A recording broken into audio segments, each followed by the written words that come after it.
सभी बच्चों को नमस्कार। आशा करता हूँ आप सभी अच्छे होंगे। Myself K Dubey, you are watching my YouTube channel C4E classes. Today I discuss about empirical formula and molecular formula. कुछ बच्चों के डाउट्स थे कि सर मूलानुपाती सूत्र और आणविक सूत्र के बारे में बताइए।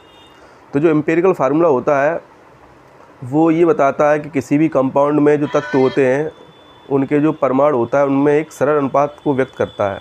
तो जो एम्पिरिकल फार्मूला होता है उसे आप कैसे पता लगाएंगे कि किसी भी कंपाउंड में जो तत्व उपस्थित होते हैं उसके जो परमाणु होते हैं उनमें जो सरल अनुपात होता है वो एम्पिरिकल फार्मूला को व्यक्त करता है। तो मान लिया कोई क्वेश्चन आ गया कि किसी यौगिक में कार्बन 40% है, हाइड्रोजन 6.6% है और शेष ऑक्सीजन है। इसका वेपर डेंसिटी यदि 90 है तो empirical formula and molecular formula निकालिए। ऐसा कोई क्वेश्चन आ गया कि किसी कंपाउंड में कार्बन 40% है, हाइड्रोजन 6.6 है और शेष ऑक्सीजन है, तो इसका हमें एम्पिरिकल फार्मूला और मॉलिक्यूलर फार्मूला निकालना है।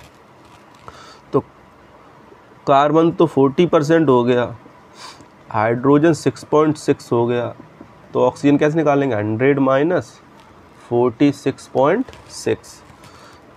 तो यहाँ से कितना निकलेगा? 0.4 और 9 में से 6 गए 3 और यहाँ 5, 53.4% क्या होगा? ऑक्सीजन। तो पहले एम्पिरिकल फार्मूला निकालेंगे। तो सबसे पहले हम क्या लिखते हैं?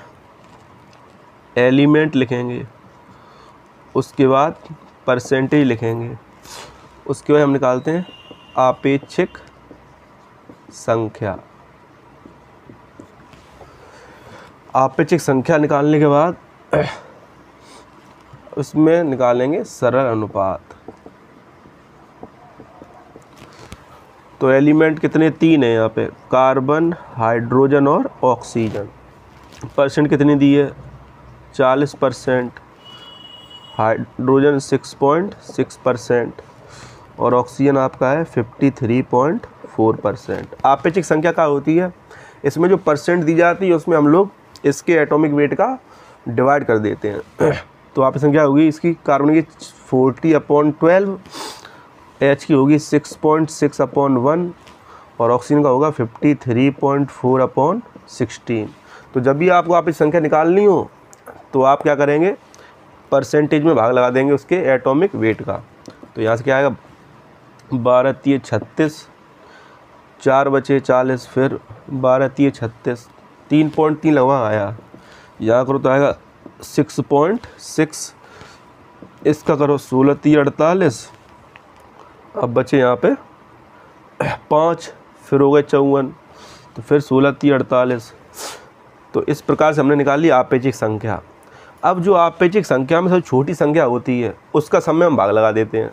तो क्या होगा? 3.3/3.3, 6.6/3.3 और 3.3/3.3। तो यहाँ से इसका 1 आ गया, इसका 2 आ गया और इसका 1 आ गया। तो क्या अनुपात निकला यहाँ पे?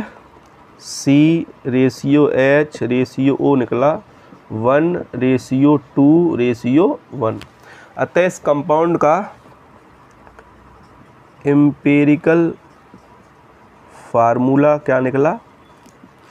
C1 है, H2 है और O1 है। तो इसका जो मूल अनुपाती सूत्र निकला इस यौगिक का वो निकला CH2O। तो आपको क्या करना? परसेंटेज में आप इस संख्या कैसे निकालोगे? परसेंटेज अपॉन एटॉमिक वेट, वहाँ से आपकी आपेक्षिक संख्या आ जाएंगी। फिर आपको देखना है आपेक्षिक संख्या में कौन सी छोटी संख्या है, उस संख्या का आप सब में भाग लगा देना। अगर यहाँ बाई चांस पूर्णांक न मिले आपको तो आप ऐसी संख्या गुणा करना जिससे वो पूर्णांक बन जाए। तो यहाँ तो पूर्णांक मिल ही गया। अगर यहाँ मान लो 1.33 होता, यहाँ भी 1.33 होता, तो हम लोग ऐसा मल्टीप्लाई करते हैं कि वो हमारा पूर्णांक बन जाए। तो हम इसमें क्या करते, 3 गुणा कर देते तो यहाँ 4 आ जाता। तो अगर पूर्णांक न बने तो फिर ऐसी संख्या से आप मल्टीप्लाई करेंगे जिससे वो पूर्णांक बन जाए। तो यहाँ फार्मूला आया CH2O। ठीक, अब हमें निकालना है इसका मॉलिक्यूलर फार्मूला। तो मॉलिक्यूलर फार्मूला होता है एम्पिरिकल फार्मूला का nवां भाग। तो यहाँ से एम्पिरिकल फार्मूला में n का मल्टीप्लाई कर दें तो हमारा निकलता है मॉलिक्यूलर फार्मूला। अभी n कैसे निकलेगी, तो देखो यहाँ से इसका वेपर डेंसिटी 90 है, तो इस कंपाउंड का मॉलिक्यूलर वेट क्या हो जाएगा, 2 इंटू वेपर डेंसिटी। तो ये आप याद कर लो, किसी भी पदार्थ का जो अणुभार होता है मॉलिक्यूलर वेट वो 2 इंटू वेपर डेंसिटी होता है। तो वेपर डेंसिटी 90 है इसकी, तो इसका मॉलिक्यूलर वेट क्या होगा कंपाउंड का, इसका मॉलिक्यूलर वेट हो जाएगा 2 इंटू 90 इक्वल टू 180। तो इसका आ गया मॉलिक्यूलर वेट 180। और एम्पिरिकल फार्मूला का आप मास निकाल लो, तो इसका मास कितना निकलेगा CH2O का, इसका मास यहाँ से निकलेगा C का 12, H2 का 2 और O का 16। तो एम्पिरिकल फार्मूला मास क्या निकलेगा, 16 और 12 28 और 2 30। तो यहाँ से हम n निकाल लेंगे। तो n क्या होगा, n इक्वल टू, तो मॉलिक्यूलर फार्मूला कितना निकला, मॉलिक्यूलर वेट 180 और एम्पिरिकल फार्मूला का मास कितना निकला 30। तो 30 में आप भाग लगा दो 180 का, तो कितना आंसर आएगा 6। तो n का मान 6 आ गया, n का मान कितना आ गया 6। तो इस प्रकार से हम क्या निकालेंगे, इसका आणविक फार्मूला है। तो आणविक फार्मूला क्या हो जाएगा, एम्पिरिकल फार्मूला CH2O है और n का मान 6 निकला, तो सूत्र बनेगा CH2O का होल 6। तो इस प्रकार से आप मल्टीप्लाई कर देना तो हमारा निकाल जाएगा इसका मॉलिक्यूलर फार्मूला। तो इस कंपाउंड का मॉलिक्यूलर फार्मूला क्या निकलेगा, C6 और 6 2 जा 12, H12 और O6।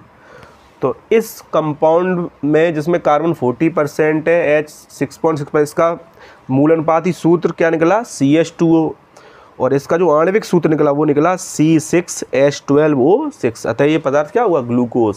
अगर आपको वीडियो अच्छा लगा हो तो इसे शेयर कीजिए और आपके कोई भी डाउट्स हो तो कमेंट टाइप कीजिए और आप चैनल नए चैनल को सभी लोग सब्सक्राइब कीजिए। Thank you.